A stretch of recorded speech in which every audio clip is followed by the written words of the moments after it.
Verdade, devocional de 13 de junho. Uma perspectiva bíblica da oração. Perseverai na oração, vigiando com ações de graças. Suplicai ao mesmo tempo também por nós, para que Deus nos abra a porta à palavra, a fim de falarmos do mistério de Cristo, pelo qual também estou algemado, para que eu o manifeste como devo fazer. Colossenses 4, versos 2 e 3. Talvez em nenhuma outra época se tenha falado tanto em oração quanto em nossos dias. Contudo, infelizmente, na maioria das vezes, numa perspectiva individualista e materialista.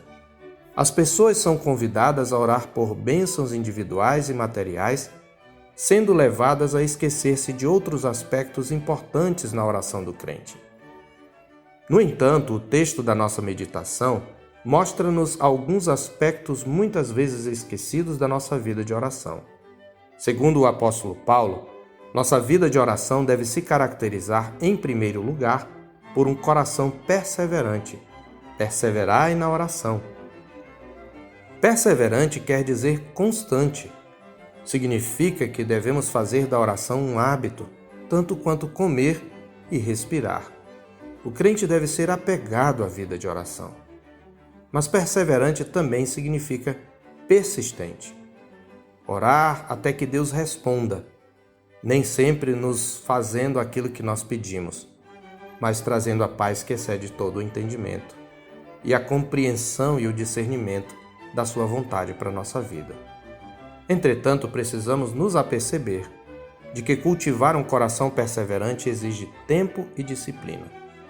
O segundo aspecto que deve caracterizar nossa vida de oração é um constante estado de alerta. Perseverai na oração, vigiando. O crente deve estar sempre atento às suas próprias fraquezas e às ciladas de Satanás, a fim de que esteja pronto quando percebe o perigo. O mandamento de vigiar é frequente nas Escrituras e está sempre ligado à oração. No momento de sua agonia no Getsêmani, sentindo já a dor lancinante do cálice da ira de Deus, que ele haveria de beber em lugar do seu povo, Jesus orava fervorosamente. Enquanto isso, seus discípulos, nécios para entender o caráter crucial daquele momento para a própria salvação deles, dormiam negligentemente. Mesmo com as constantes advertências de Jesus quanto àquela hora, não esperavam a morte de seu mestre e Senhor. Foi nesse contexto que o Senhor os advertiu e também nos adverte a nós. Vigiai e orai, para que não entreis em tentação. O espírito, na verdade, está pronto, mas a carne é fraca. Mateus 26, 41. Nada nos prepara mais para o inesperado do que uma vida vigilante de oração.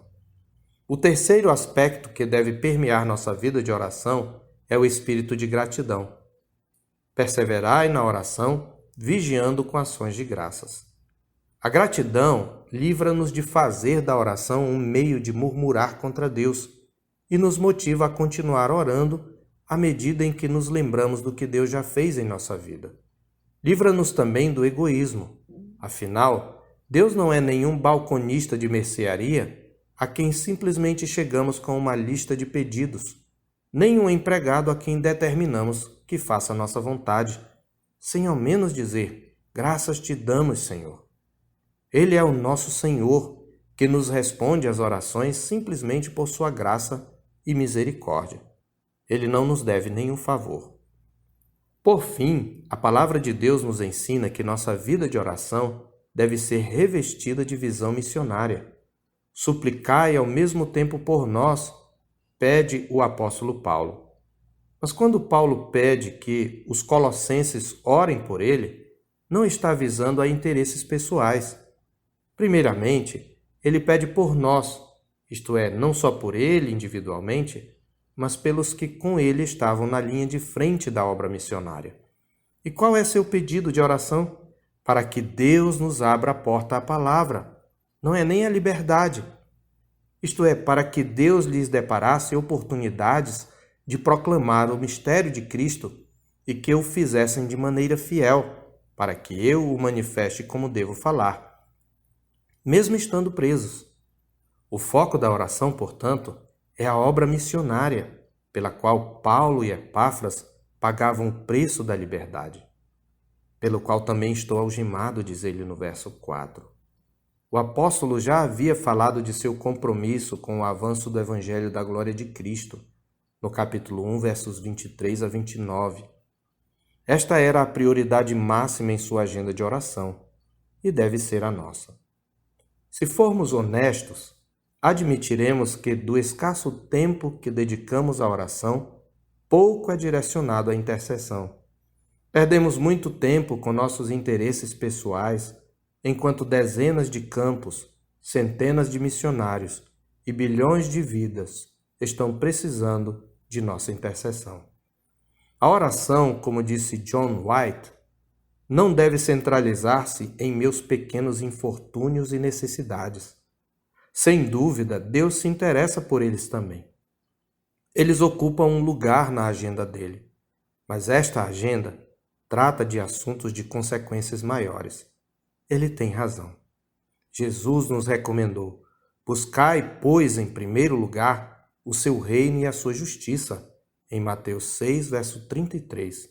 E ainda, rogai, pois, ao Senhor da seara, que mande trabalhadores para a sua seara. Isso equivale àquilo que o Senhor nos ensinou na sua oração, a chamada oração dominical. Pai nosso que estais nos céus, santificado seja o teu nome. Venha o teu reino, seja feita a tua vontade, assim na terra como no céu. Oração deve expressar nosso interesse pelo reino de Deus. Eu sou o pastor Marcos Augusto, pastor da Terceira Igreja Presbiteriana de Boa Vista, em Roraima. Tenha um bom dia na paz do Senhor Jesus.